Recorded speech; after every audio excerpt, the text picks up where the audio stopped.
अब जब ये घातक वायरस हमारे बच्चों को भी अपनी चपेट में लेना शुरू कर चुका है, मैं डॉक्टर परमेश्वर अरोड़ा आज आपको बताऊंगा कि कैसे आपने अपने बच्चों का ध्यान रखना है, कैसे इस घातक वायरस से अपने बच्चों को बचाना है। अब आप पूछेंगे कि पहले बच्चे अफेक्टेड नहीं हो रहे थे, अब बच्चे अफेक्टेड क्यों होने लगे? तो पहले बच्चे इसलिए अफेक्टेड नहीं हो रहे थे क्योंकि आप याद कीजिए, बच्चों का मूवमेंट बिल्कुल बंद हो गया था। वो पूरे टाइम घर में रेस्ट्रिक्टेड थे और आप भी जब मजबूरी में बाहर जाते थे तो सीधे घर में आकर के आप बाथरूम में जाते थे, आप नहाते थे, कपड़े चेंज करते थे, अच्छे से हाइजीन मेंटेन करते थे, तब बच्चों के पास जाते थे। लेकिन आज जब इस वायरस ने एक तरह से वो हल्का पड़ गया तो उसको पूरी तरह निपटाए बिना हमने जो है बाहर निकलना शुरू कर दिया, बच्चों को बाहर भेजना शुरू कर दिया। और हम जब घर में आते हैं तो अब सारे प्रिकॉशंस जो हम लेते थे वो हमने लेने छोड़ दिए। दैट्स वाई आज हमारे बच्चे भी अफेक्टेड होने शुरू हो चुके हैं। एनीवे, अब मैं आपको बताता हूं कैसे हम अपने बच्चों को इस घातक वायरस से बचाएंगे। तो सबसे पहले तो हमने पहले जो डर था एक हमारे दिमाग में, उसको कुछ दिनों के लिए, और जब मैं कुछ दिन बोलता हूं तो मेरा मतलब है 1 से 2 महीना, केवल 1 से 2 महीना आपने फिर से उतनी ही सावधानी बरतनी है। अब सावधानी किस तरह की? हमें अपने बच्चों की पढ़ाई और उनके कैरियर, उनके फ्यूचर की चिंता किए बिना अब अगले 2 महीने के लिए उनको वापस से घर पे बिठाना है। विश्वास कीजिए, ये पढ़ाई, ये कैरियर सब बाद में बन जाएगा, लेकिन ये सब जीवन से इंपॉर्टेंट नहीं है। अगर बच्चे को किसी भी प्रकार का कोई कष्ट हुआ, या जो हम आज देख रहे हैं कि पोस्ट कोविड कॉम्प्लिकेशंस के कारण लोगों के ऑर्गन्स कमजोर हो जा रहे हैं, उनके लंग्स खराब हो जा रहे हैं, उनके लीवर खराब हो जा रहे हैं, तो ना केवल हमने अपनी जान बचानी है बल्कि अपने ऑर्गन्स को भी बचाना है। ऐसा ना हो कि कोई बड़ी बीमारी, कोई ऐसी बीमारी जो जीवन भर हमको झेलनी पड़े, वो हमें लग जाए। तो प्लीज आपकी प्रेफरेंस इस समय हेल्थ की होनी चाहिए, अपनी जीवन की होनी चाहिए। कैरियर और पढ़ाई 2 महीने में कहीं नहीं जा रही। बच्चों को प्लीज बाहर कॉलेज, स्कूल, ट्यूशंस के लिए मत भेजिए। नंबर 2, कभी कभी साइकोलॉजी के नाम पे कि बच्चे घर बैठ करके इरिटेट हो रहे हैं, डिप्रेशन में जा रहे हैं, उनको पार्क में थोड़ा सा आउटिंग होनी चाहिए, घूमने जाना चाहिए, थोड़ी सी एक्सरसाइज होनी चाहिए। तो प्लीज ये 2 महीने आप उनको घर में एंटरटेन करें, लेकिन उनको योगा के नाम पे, एक्सरसाइज के नाम पे, वॉक के नाम पे, प्लेजर के नाम पे पार्क वगैरह भी ना भेजें। सेकंड, अगर बाहर मजबूरी में जाना भी पड़े तो ध्यान रहे कि मास्क जो है वो बच्चे प्रॉपर लगा करके जाएं। हम डॉक्टर हैं, हमारे पास पेशेंट आते हैं and you will be surprise, वो छोटे बच्चे जो गोद में होते हैं उन्होंने कोई मास्क नहीं लगाया होता, और उनकी माताएं उनको लेकर के जो है बाजार में घूम रही होती हैं। तो प्लीज इस तरह की प्रैक्टिस बंद कर दीजिए, ये आपके लिए बहुत घातक हो सकती है। तीसरा, हाइजीन जो है वो मेंटेन कीजिए। बच्चों को आदत डालिए कि वो दिन में कई बार साबुन से हाथ धोएं, सैनिटाइजर का प्रयोग करें। अब कुछ बेसिक चीजें जो बच्चे भी कर सकते हैं वो मैं आपको बताने जा रहा हूं, जो उनके लिए बहुत ही एक तरह से उनके जीवन को बचाने वाले साबित होंगी। तो उसमें सबसे नंबर 1 पे आता है कि आप उन बच्चों को दिन में 2 बार स्टीम जरूर दें। देखिए, प्लेन वाटर स्टीम केवल 30 सेकंड में बन जाती है। 150-200 रुपए का स्टीमर आप ला सकते हैं मेडिकल स्टोर से जाके, और आप 5 मिनट के लिए सारे घर भर भी लग जाएंगे तो स्टीम काफी है। तो आप सुबह शाम स्टीम जरूर लें। साथ में उनको किसी भी बहाने से, किसी भी तरह बहला फुसला करके आप 8 चम्मच 10 चम्मच गर्म पानी जरूर पिलाएं।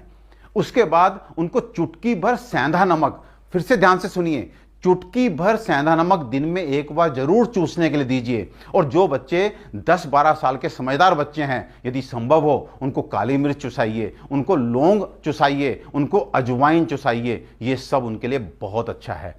इसके बाद उनको रात में सोते समय हल्दी का दूध दीजिए, ये उनके लिए बहुत अच्छा है। हल्दी इज ए प्रूवन एंटीवायरल। अगर अनफॉर्चुनेटली उन बच्चों को किसी तरह से थोड़ा सा भी वायरस पहुंचा है तो वो पहले दिन ही वहीं काउंटर हो जाएगा, बच्चे में कोई सिम्टम नहीं आएगा, आपको पता ही नहीं लगेगा कि कब बच्चा जो है इन्फेक्टेड हुआ, कब उसकी एंटीबॉडीज डेवलप करेगी। बच्चों में एंटीबॉडीज बहुत तेजी से डेवलप करती हैं, तो इसलिए आपको हल्दी वाले दूध को बच्चे को देना है। साथ में अदरक का टुकड़ा लीजिए, 4 पत्ते तुलसी के मिलाइए, उसको क्रश करके शहद में मिला करके दीजिए।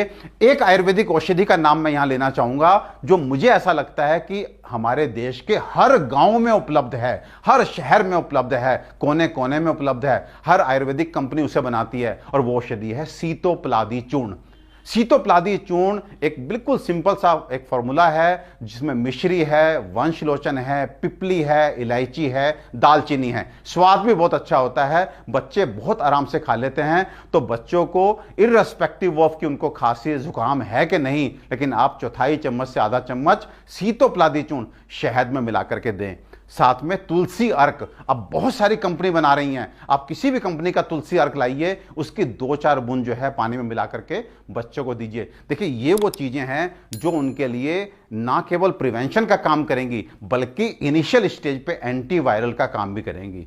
साथ में एक बात और बताना चाहूंगा जो आपने कान खोल करके सुननी है कि ये चीजें आपने देनी है। ये तो आपने सुना, अब क्या चीजें नहीं देनी है वो बहुत इंपॉर्टेंट है। नंबर 1, बच्चों को इस समय, क्योंकि ये वायरस रेस्पिरेटरी वायरस है, ये गले को खराब करके, ये नाक में जाकर के, ये लंग्स में जाकर के हमें एक तरह से अफेक्ट करता है। तो आपने वो चीजें जो अमूमन हमें खांसी जुकाम देती हैं, लंग में कंजेशन करती हैं, हमारा गला खराब करती हैं, जैसे ठंडी चीजें, वो बच्चों को बिल्कुल नहीं देनी। ठंडी चीजों से मेरा मतलब फ्रिज का ठंडा पानी, cold coffee, ice cream, cold drink please मत दीजिए। फिर खट्टी चीजें कहने का मतलब है जैसे अचार हो गया, आपका इमली हो गया, या जितना भी प्रिजर्व्ड फूड है उसमें भी हिडन खटास रहती है, वो खाना मत दीजिए। बासी खाना ये भी खट्टा कहीं ना कहीं हो जाता है। कभी कभी हमारे टेस्ट बड इतने मजबूत नहीं होते कि उस खटास को महसूस कर सकें, और माताएं हमारी बहुत ही एक तरह से स्किल्ड होती हैं, उसमें कुछ कुछ ऐसी चीज मिला देती हैं कि पता ही नहीं लगता कि वो जो है कल की सब्जी है। तो प्लीज ये कल की सब्जी आप 2 महीने बाद खा लीजिएगा। अभी आप घर पे बच्चों को ताजा खाना खिलाइए, जितना हो सके सुपाच्य खाना खाइए।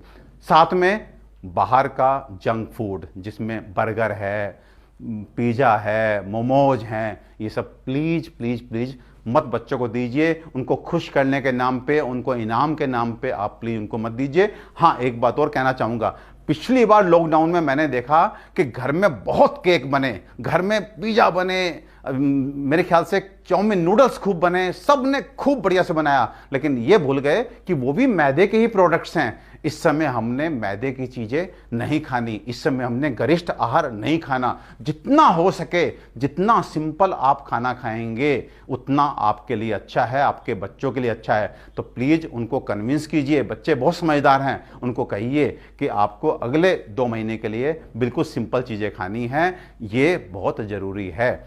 ऐसे ही जीवन शैली में भी उनका रात में अधिक देर तक जगना बंद कीजिए। जब हम नेचर के साथ जाते हैं तो डेफिनेटली हमारी जो रोग प्रतिरोधक क्षमता है वो बहुत अच्छी रहती है। जब भी हम अगेंस्ट नेचर जाते हैं, हम दिन में सो रहे हैं, रात में जाग रहे हैं, बच्चे कहते हैं पढ़ाई के नाम पे हम ऐसा करते हैं, लेकिन प्लीज अगले 2 महीने के लिए उनको कैसे भी समझाइए कि don't go against nature.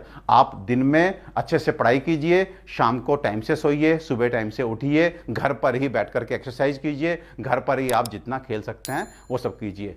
And in सब चीज़ों को ध्यान रखने के बाद भी अनफॉर्चुनेटली अगर बच्चा इस चपेट में आ जाता है कि उसको सिम्टम आ जाते हैं, तो मेरी एक हम्बल रिक्वेस्ट है, अपने मेडिकल एक्सपीरियंस, अपने क्लिनिकल एक्सपीरियंस से बताना चाहता हूं, पिछले 1.5 साल कोरोना पे बहुत काम किया। प्लीज प्लीज प्लीज आप आयुर्वेदिक डॉक्टर को तुरंत पहुंचें।